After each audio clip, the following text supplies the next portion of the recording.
Mukhang hindi po excited. Are we all excited? Amen! Amen. Okay, medyo sumakit po ang tiyan natin mula pa kahapon sa katatawa. Amen po ba? Ngayon po is seryosohan naman po tayo. Actually, seryoso naman po tayo since yesterday. And napakarami na natin natutunan. Amen po ba? Sobrang dami na. Dapat nga po closing prayer na tayo eh.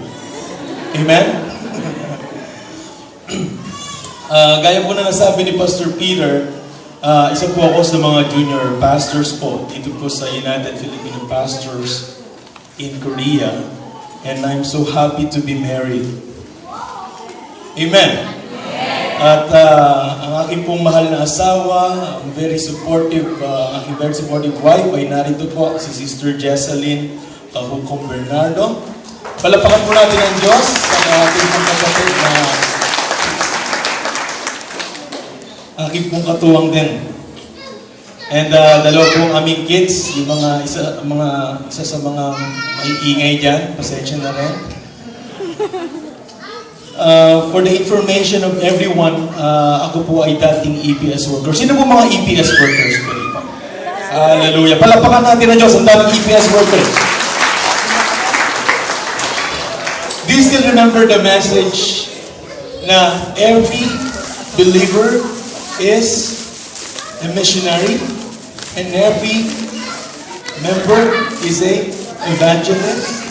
And every EPS and every worker, EPS ka man o hindi, you are called here to be sons and daughters of God. Amen po ba? Palapakan po natin ang Diyos sa kanyang kabutihan. We are all here for a purpose. Amen? Amen po ba? Maaaring tinitingnan natin, sarap kumita dito sa Korea, pero hindi lang yan ang purpose mo, kapatid. Sabi mo sa katabi mo, hindi lang yan ang purpose mo.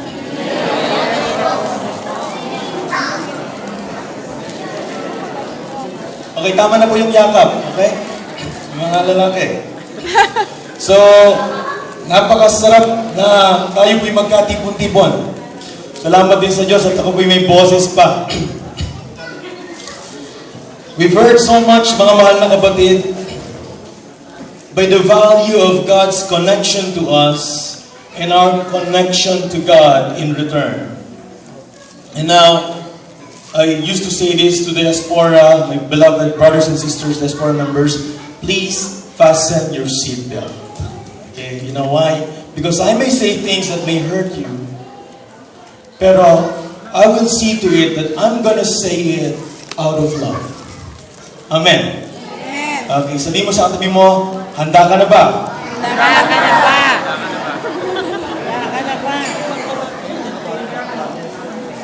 Nakakatuwa kasi may mga kapatiran po tayong umalis na. Amen po ba? Pero still, marami pa rin po tayong natira. Amen? And we love those people, our brothers and sisters. But you know why? Meron silang mamimiss.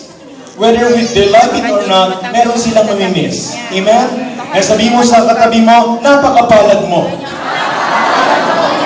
Hallelujah. Pwede po ba natin palapakan ng ating Diyos na buhay? Hallelujah. You know, mga kapatid, do we know that even if we are connected, even if you're connected, if we are not committed, the connection will be eventually affected. Hello? Okay? Sino po rito may cellphone? Taas ang kamay. May mga cellphone. Uso po ang cellphone. Di po pwedeng hindi lahat magtataas. Lahat may cellphone. Tama po ba? Amen. May mga connection po ba ang cellphone niya? Amen. Meron? May mga connection. Yung iba wala. You know why? May connection dapat yan. Kailangan lagi kayo may connection. But if you are not committed, okay, to pay your bills, mawawalan ng connection yan. Tama. Amen po ba? Amen. Andiyan po ba tayo? Sabihin mo sa atin, baka hindi committed. Hello? Di mo? Okay? It's not enough that we are connected. We have to be committed to God. There's this story, hindi po ako may istorya, pero meron po story about hen and pig. Okay. Habang naglalakad itong chicken na to, tsaka itong baboy na to, sabi ni chicken, nagugutom na ako, baboy, sabi niya. Mag-breakfast kaya muna tayo, sabi niya. O sige, sabi ni Pig. Ano bang gusto mong breakfast? Gusto ko ham and egg. Sabi niya, maganda yan, sabi ni Pig. Okay? E di nag-prepare ng ham and egg sandwich. Tuwang-tuwa ngayon si Hen. Kumakain siya. Connected siya. But she's not committed. You know why? Ano nangyari kay Pig? Ham. Ham and egg, mga kapatid. Ham. Ito po ba tayo? Okay. The reality in life is some of us here, even if you have been laughing since yesterday, you may have big problems, critical problems to deal with. And you can only deal with those problems through your commitment to God. Andiyan po ba tayo? Many of us here have gone through tremendous trials, problems, difficulties in life, accidents. Some belong to a broken family. I don't know your story, but some of you are. Some of us ay nasaktan ng gusto sa misrepresentation ng iglesia, sa misrepresentation ng mga evangelists, pastors, missionaries, members of the church, etc., etc. Some of us here were sexually abused, still in bondage. Some of us here still in bondage sa different vices o sa mga bisyo. I hope wala naman. Pero some of us here, kung ikaw yon, you know yourself. Some are even still doing the church hopping, yung mga tinatawag na tipaklong. Okay. I hope wala mga tipaklong dito. Yung patalon-talon ng church. Okay. Ang ganda ng message ni Pastor. Grabe. Eh, nakarinig ng iba. Okay, talon tayo ng 6. The next Sunday, ganun. Eh, ang ganda-ganda nung try mo lang. Talon na naman. Yung mga tinatawag na tipaklong. Okay? Sabihin mo sa tabi mo, huwag ka tipaklong. Huwag kang tipaklong. Okay? Andiyan po ba ang mga tayo natin, mga mahal na kapatid? Amen. Okay. Kapatid, kung ikay naguguluhan sa buhay mo, I hope hindi ka naman naguguluhan. The Lord has a very clear message for you, kapatid. And we're going to talk about that message. The message is entitled United in Commitment. We're all united in our connection. But we have to be connected in our commitment. And tomorrow, kaya huwag tayo magmadali, we will be united in our commission. Amen? So here's the message of God sa atin. Commit to the Lord whatever you do, and He will establish your plans. Wonderful message, isn't it, mga kapatid? Okay. Sa mga nagsusulat po, please ready your ball pen. Okay. But before that, let us all bow down our head for a short prayer. Holy Father in heaven, we worship and we thank you, God, for giving us this very wonderful opportunity to bless your most holy name. Lord, we commit everything unto you, O God. We acknowledge your presence, Holy Spirit. You speak to us clearly, O Lord. Help us to understand your wonderful and complete message to us. Thank you so much, O God. We claim the victory. We claim, Lord, all the blessings, Lord, through your words. Thank you for answering our prayers, O God, in Jesus' name. Amen and amen.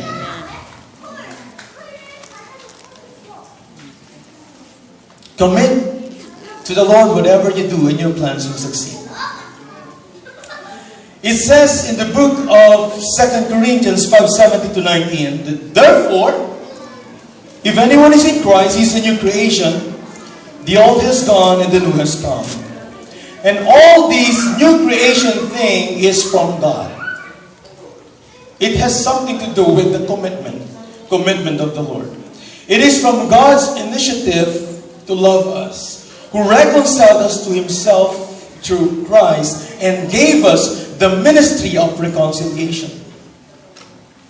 In verse 19, that God was reconciling the world to Himself in Christ, not counting men's sins against them.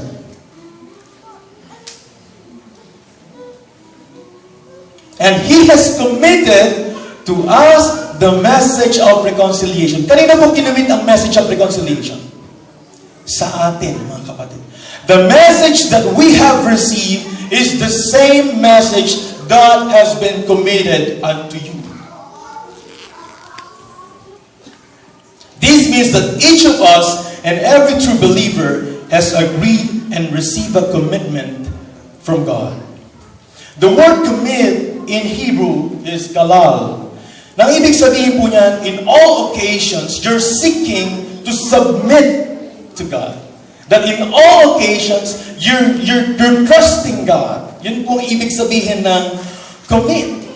Ang ibig sabihin ng commit is magwalo ka o magbabad ka. Kaya nga may kantang magbabad tayo sa presensya ng Diyos. Amen? Sabihin mo sa katabi mo para di niya makalimutan, magbabad ka sa presensya ng Diyos. Magbabad ka sa presensya ng Diyos. You know, mga mahal na kapatid, commitment is the heart of God. Let's always remember this. Commitment is the heart of God, and Jesus is the best example of what it takes to be committed. Jesus is the best example of commitment.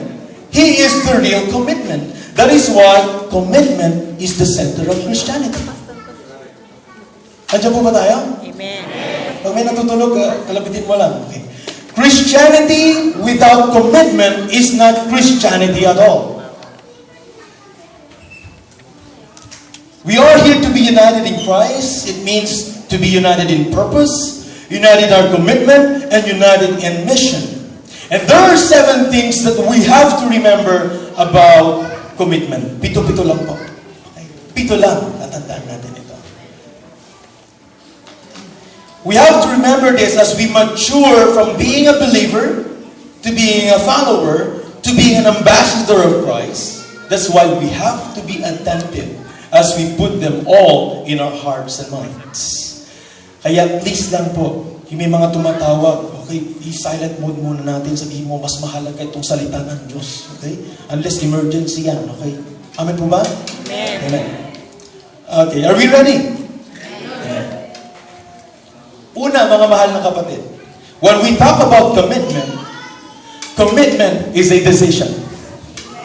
Hallelujah! Amen. Ito ay desisyon. Okay? Desisyon. Commitment is not a feeling, it's a decision. Wala rito aksidente na napunta lang dito. Amin po ba? Wala naman dito nagsabi sa kanya, Pastor, napunta ka dito kasi napunta po ako dito sa Vermont kasi nadulas po ako sa subway station. Tapos napunta po ako dun sa train. Tapos sumakay po ako, napatapilok po ako dun sa bus, dun sa Gumchon. Tapos sumakay po ako sa bus papunta Prayer Mountain. Amen? You are here because you made a decision. Amen? And pagpalagay na natin, iniisip mo aksidente. Okay? You are here because of somebody's commitment. Amen? So you are here because of your commitment and or you are here because of somebody's commitment. Kung ano man yung tama doon, you are here because of commitment. And you are here because of a decision. Commitment is a decision. In every decision, there is a corresponding action. When God takes and tested Abraham on his commitment in obeying God, Abraham made a decision. Andiyan po ba tayo? He made a decision. He became dead to his own feelings. He decided to commit to God even if it didn't really make sense to him. He was so ready to offer his son Isaac on this Mount Moriah because of commitment, because of a decision. You don't commit because you feel like it. You don't commit only because you feel like it. You commit because it is the right thing to do. Commitment to God means radical or extreme obedience. Yung mga Kristiyano, ayaw na ayaw sa mga radical. Napaka-extreme yun. Sunod talaga sa salita ng Diyos. Dapat lang. Amen? Sabi, medyo-medyo lang dapat, average. Walang ganon. Mainit ka ba sa Panginoon?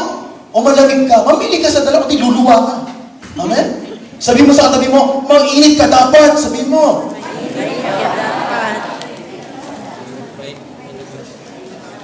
If we are in Christ, mga mahal na kapatid, we are supposed to be considered a radical new creation, known as believers, born again, and or radical followers of Jesus Christ. The new creation thing is from God's decision, not based on human feelings. It means, mga kapatid, it doesn't matter how you see yourself now. It doesn't matter how you feel, what you feel right now. What matters is how God sees you. Amen? What matters is you're so precious to God. I really don't care what happened sa buhay mo. But God is telling you right now, you're so precious to me, my daughter. You're so precious to me, my son. I love you so much. I'm not counting all your sins against you. I love you so much. Amen? Kaya nga, sige, panapangan po natin ang Diyos sa kanyang kapatid. Kaya nga, madalas, ako rin isa po ako sa mga crying pastors. Madalas po ako umiiyak in front of the congregation. And they're used to it. Umiiyak din sila minsan. Kasi pag nakita mo yung pag-ibig ng Diyos, yung commitment niya sa atin, imposible hindi ka mapaiyak. Amen? Imposible hindi ka mapaiyak. Grabe magmahal ang Diyos. Hindi mo kaya ikumpara sa katabi mo, sa asawa mo. Amen? Hindi natin kaya i-compare. Because God is the God who's so loving. God is the God of commitment. You cannot compare Him to any human being. Hallelujah. Commitment is a decision, and all right decisions functions in love. Always remember this.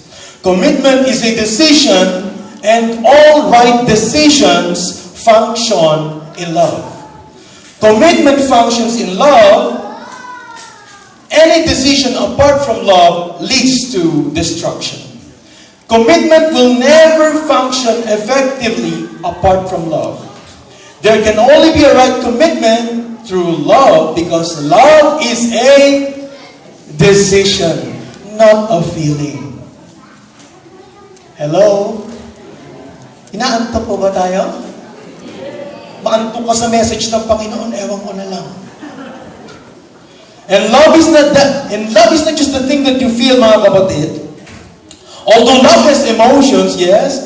Oh, it has tears of joy. Yes, it has emotions. But love is not all about feelings.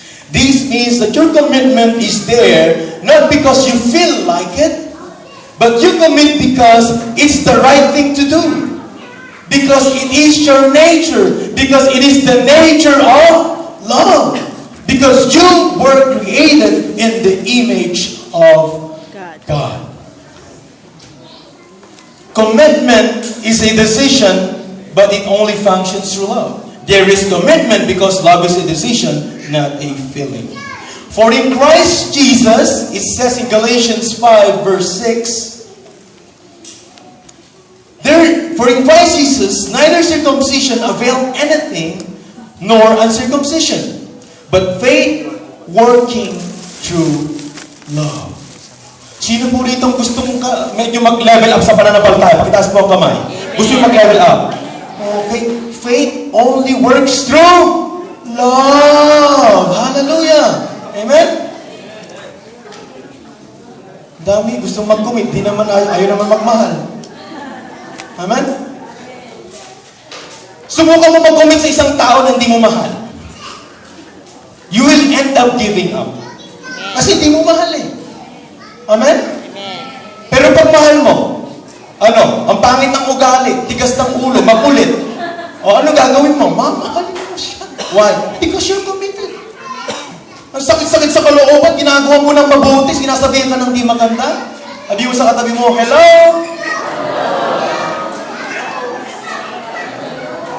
Tinutulungan ka ng pastor mo, pagtalikod ng pastor mo, kung ano sinasabi niya. Hello? Commitment will never function, mga mahal na kapatid, apart from love.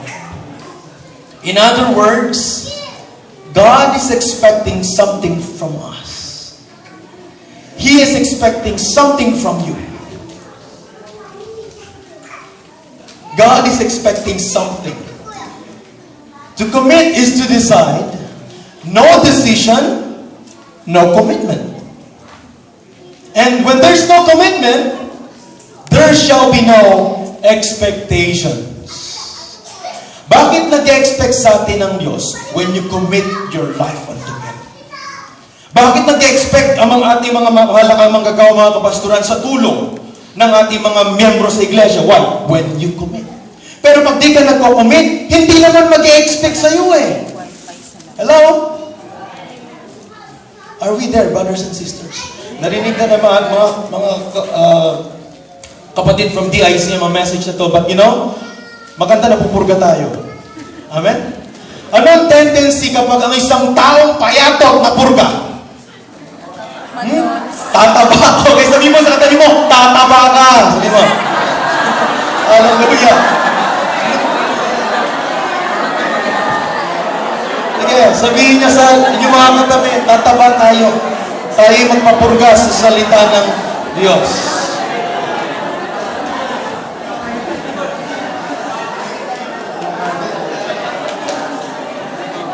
Okay. Thank you so much, Lord.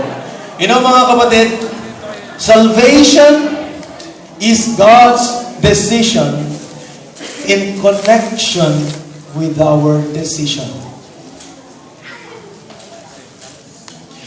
Salvation is God's decision in connection with our decision. Why? Look at the favorite verse of the Christian world.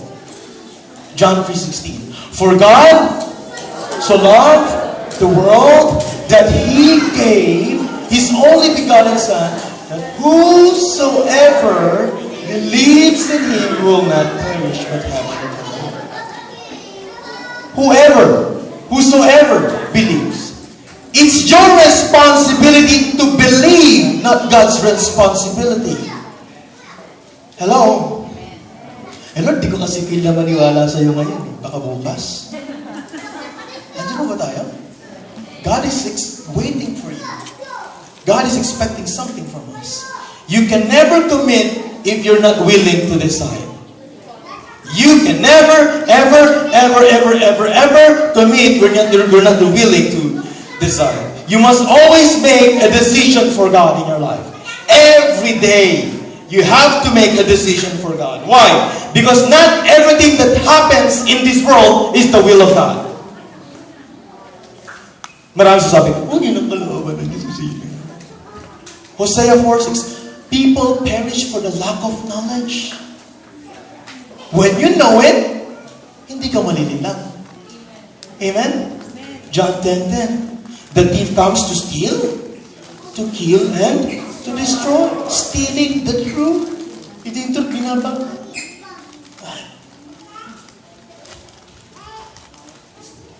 That's the reason, mga mahal na kapatid, why we proclaim the good news. Because of people's ignorance of what they already have. Free gift of salvation. Forgiveness is there. Are you going to accept it or not? Pag may regalo sa'yo, kunin mo to. May regalo sa'yo, ha? May regalo sa'yo, kunin mo to. May regalo sa'yo, pero ayaw mong kunin. Can you enjoy the gift? Hindi, mga mahal na kapatid. You have to decide. You have to make a decision. Amen? Amen. Sabihin mo sa katabi mo, mag-decision ka. That's one, mga mahal na kapatid. Next.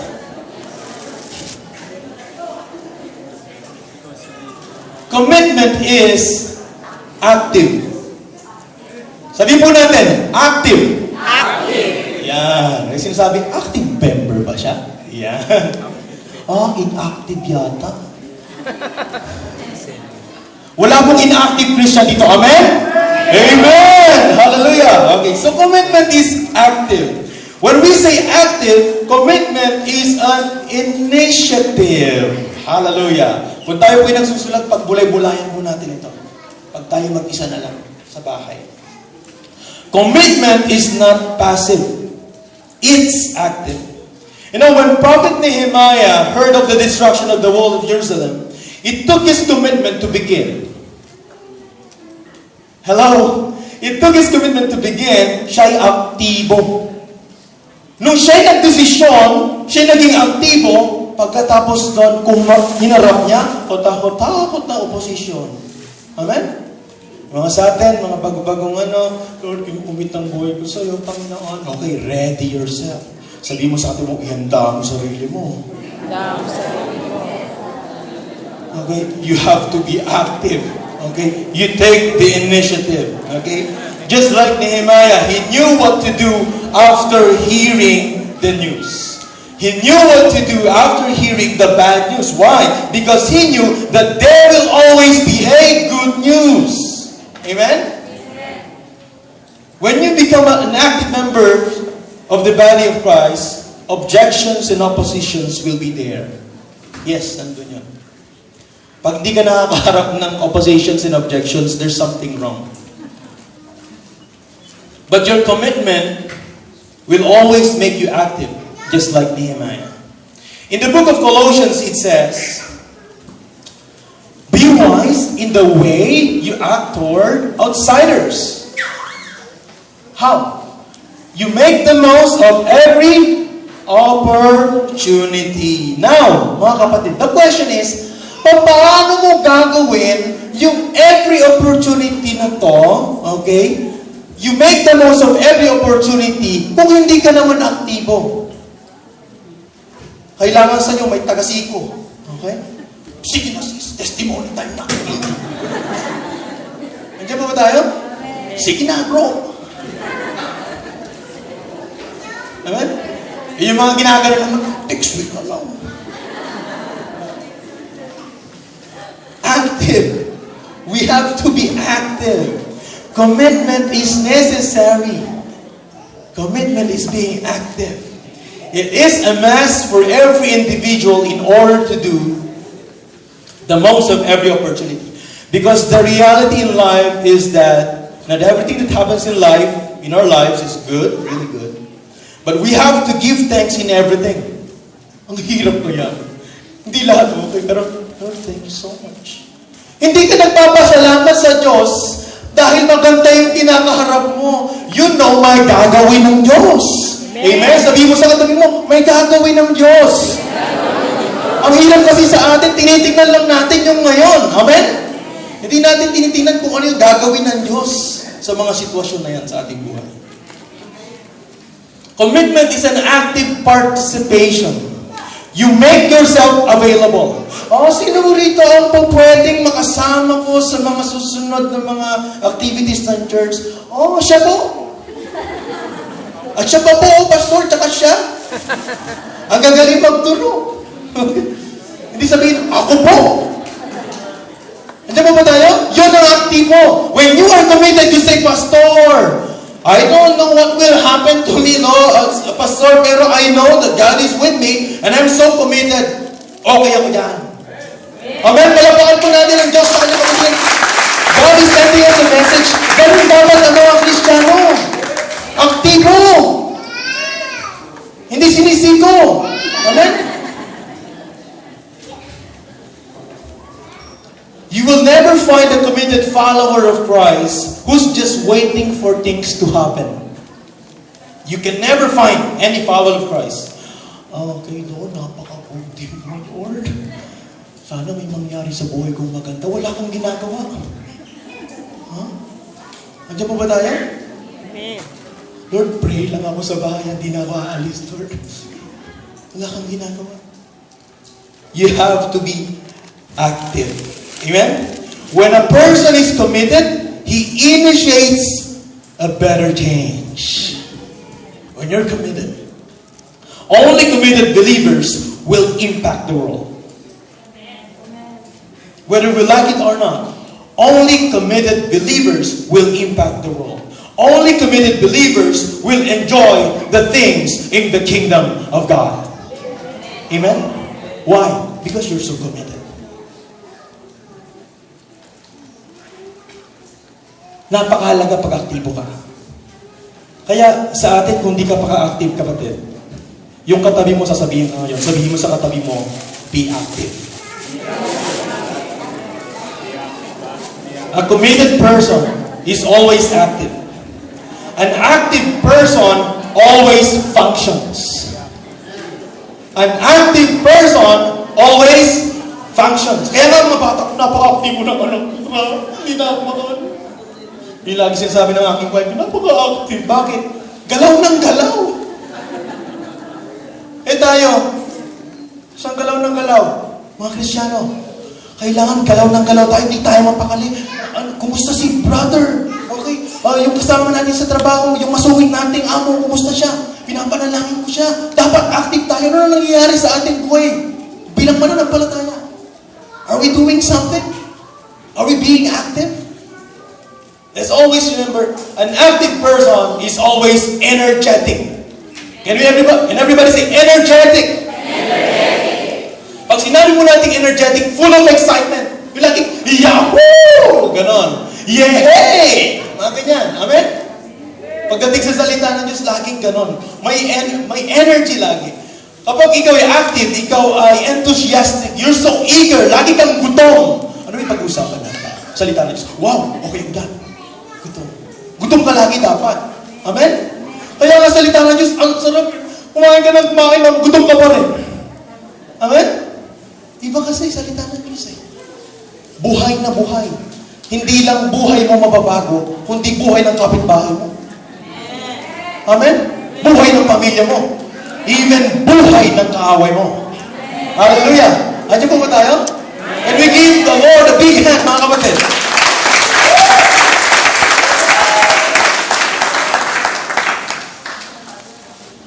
Pangatlo, mga mahal na kapatid. Commitment is unconditional. You know, this is just a wrap-up of what we just learned. Pero maganda in details. Okay? Mahalaga sa atin, okay, ito yung commitment. Titignan natin yan isa-isa. Okay? Pag medyo binubulyawan ka ng asawa, commitment is, mag-iiba the way you react. Amen? Commitment is unconditional. God's commitment to love you has nothing to do with you. It all has to do with Him.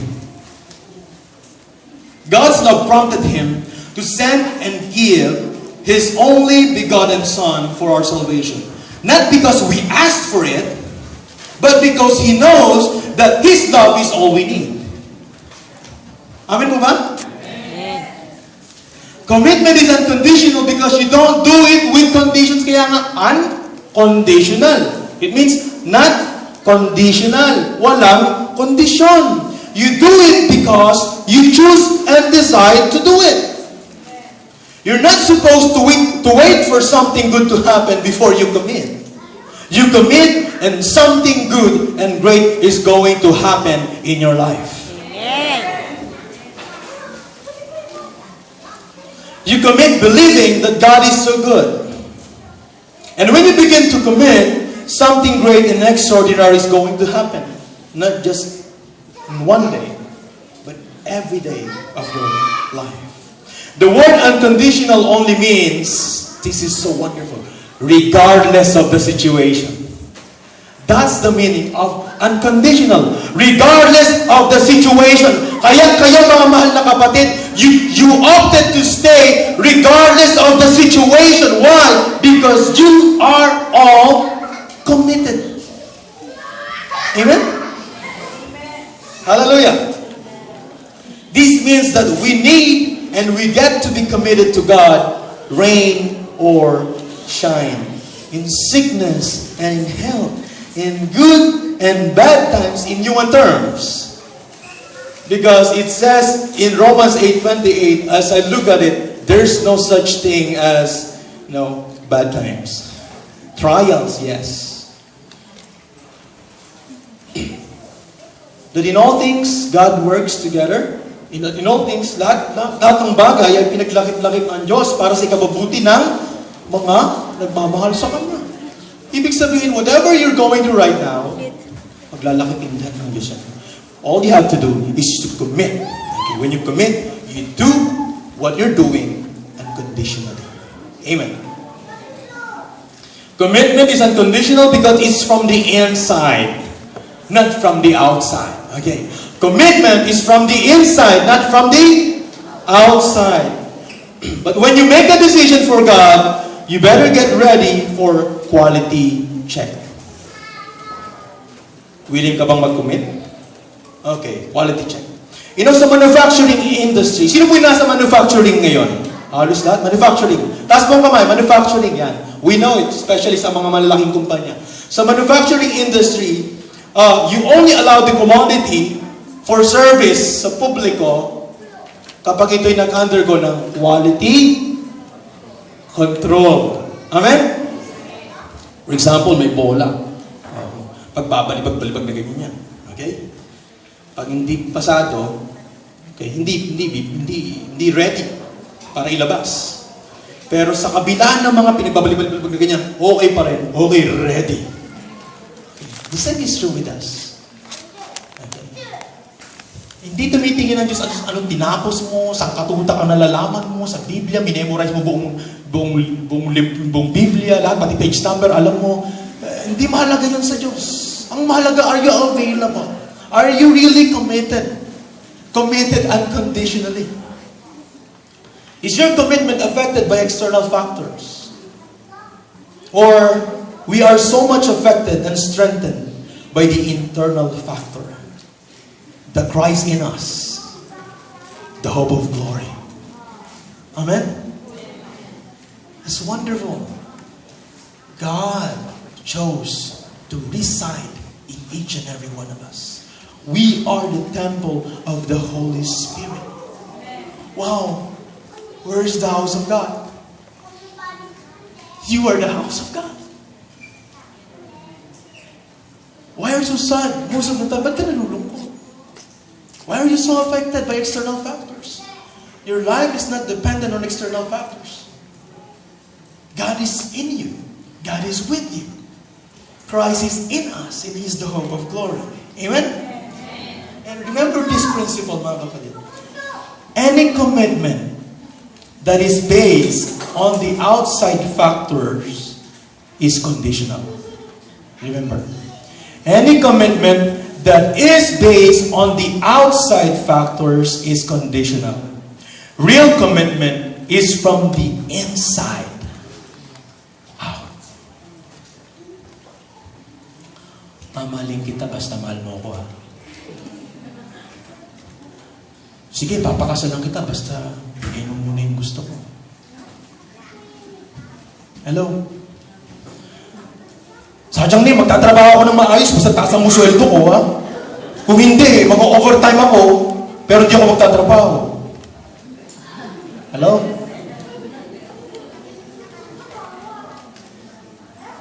Are you committed?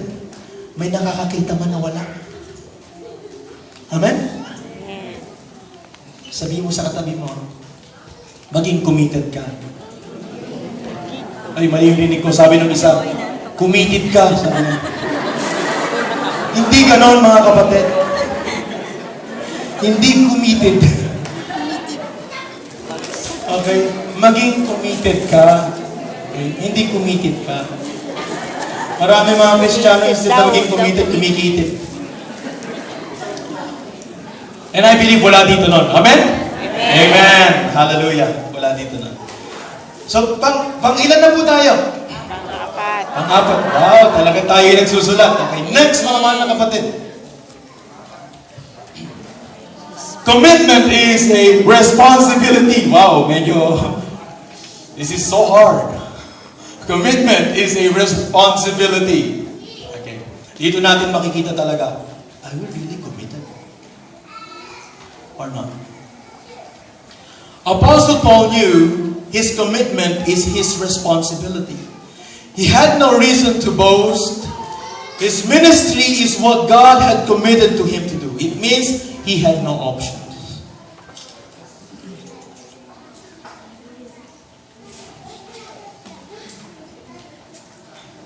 It says in 1 Corinthians 9:16, 17, sa mga nagsusulat, write it down.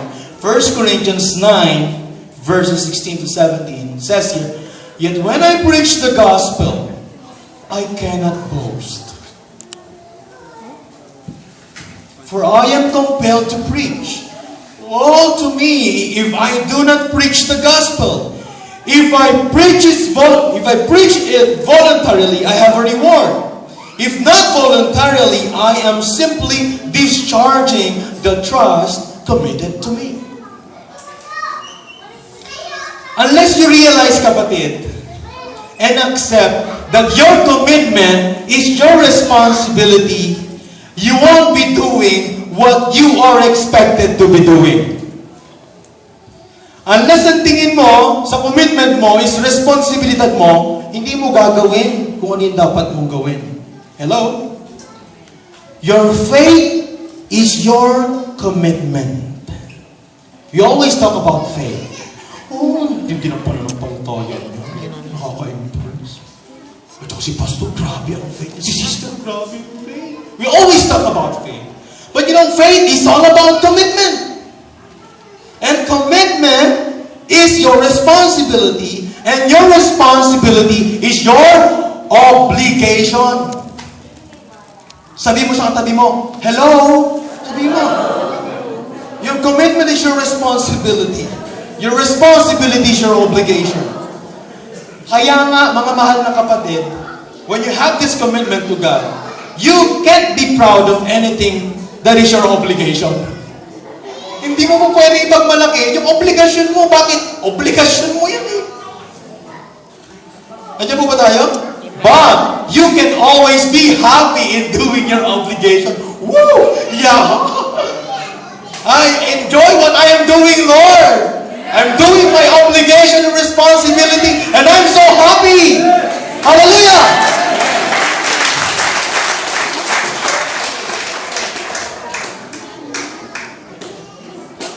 Thank you, Pastor Adam. You know, always remember, my beloved brothers and sisters, that doing your obligation should be an indication of your thankfulness and gratitude to God. You do it because you're compelled to do it, and you are happy doing it. That is why you are supposed to do it. You take care of your children. Pinipama lang, oh, naalagaan ko yung mga anak ko, lagi. O sis, alam mo ba, alagang-alagang ko yung mga anak ko. You're so proud of it. Obligasyon mo yun. Hello? Alam mo yung anak ko, nag-aaral sa akin. Ganda ng school. Pinag-aaral ko siya. Obligasyon mo yun. Hindi mo dapat laging ipinamumukha sa anak mo yung mga tuition fee mo. Pinapadala. Hello? You can't be proud of it. And we cannot be proud of it. But we can be happy doing it. Amen? Because we are compelled to do it cheerfully. Ooh,